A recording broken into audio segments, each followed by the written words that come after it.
சொன்னா நல்ல படிப்பு வரும், நல்ல அறிவு வரும். 10 ரூபா கட்டுவோம். வேணா வாங்கிட்டு உங்கள் பாதத்தை பத்தி சொல்லுங்க தம்பி. ஐயா அந்த பொண்ணுகிட்ட சொன்னீங்கல்ல அந்த பாதத்தை தோறி வந்து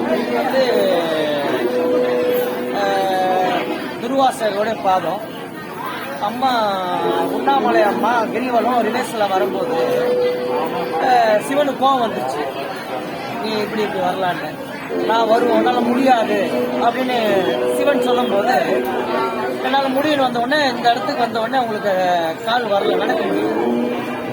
துர்வாசருக்கு போயிட்டு நான் ரிவர்ஸில் இந்த மாதிரி வரேன், எதிர்பக்கமாக நான் கிரிவலம் வரேன், என்னை வந்து என்கிட்ட இருக்கிற சக்தியை எங்கள் வீட்டுக்கார சிவன் பிடிக்கிட்டாரு, எனக்கு நடக்க முடியலன்னு அவர் இறங்கி வந்து இடபாதம் வலபாதம்னு அவருடைய பலத்தை கொடுத்து அப்புறம் இங்கேருந்து அந்த அம்மா நடந்து போனாங்க. சிவன் பார்த்தாரு, வேற யாராவது முடியாது. இவர்கிட்ட சிவனும் நாராயணனும் பயப்படுறாங்க. நாராயணன் இவரை பார்த்துட்டு பயந்து போய் வீட்டுக்கார மாமா மடியில பட்டாரு. இவர் போய் எட்டி உதச்சி எனக்கு குளிப்பாட்டி விடுவாரு. இவர் மலையில தியானம் பண்ணிட்டு இருந்தாரு. தியானம் பண்ணும்போது பார்வதி நின்றுட்டு அவர் தியானம் பண்றாரு, உள்ள விட மாட்டேங்கிறோம். எட்டப்போ நவருன்னு அவர் எழுப்பி எனக்கு வந்து பணியோட செய்யுங்க அப்படின்னு சொன்னவர். இவர்கிட்ட பணியோட செய்ய யாரும் போக மாட்டாங்க. டக்கு கோவம் வரும், ஒரு சாவை விட்டா உடனே பழிச்சிடும்.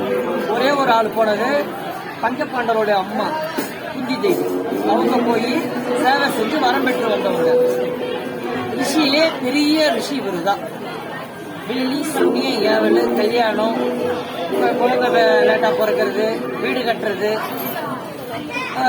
உடம்பு நோய், எஜுகேஷன் படிப்பு அனைத்தும் நடக்கும் அவர்கிட்ட. துர்வாச மகரிஷி உலகத்திலே பெரிய ஒரு சக்தி வாய்ந்தவர். அவருடைய வரலாறு நம்ம பிள்ளைகள் சொல்லி இப்போ கொடுத்தோம்னா சொத்து சேர்க்க வேண்டாம், நகை சேர்க்க வேண்டாம். இந்த அறிவுரை டெய்லி சொல்லி கொடுத்து இதை அவங்க ஃபாலோ பண்ணாங்கன்னா அவங்க எந்த பிஸ்னஸ் தொட்டாலும் பொன்னாவளையும், மண்ணடி கொடுத்தாலும் பொன்னாவளையும். துர்வாச மகரிஷி டெய்லி காலையிலும் சாயந்தரம் குந்தி தேவி இடத்துலையும் ஒரு வரி படிச்சோம்னா நல்லது. நமச்சிவாய் நமச்சிவாய். ரொம்ப நன்றி.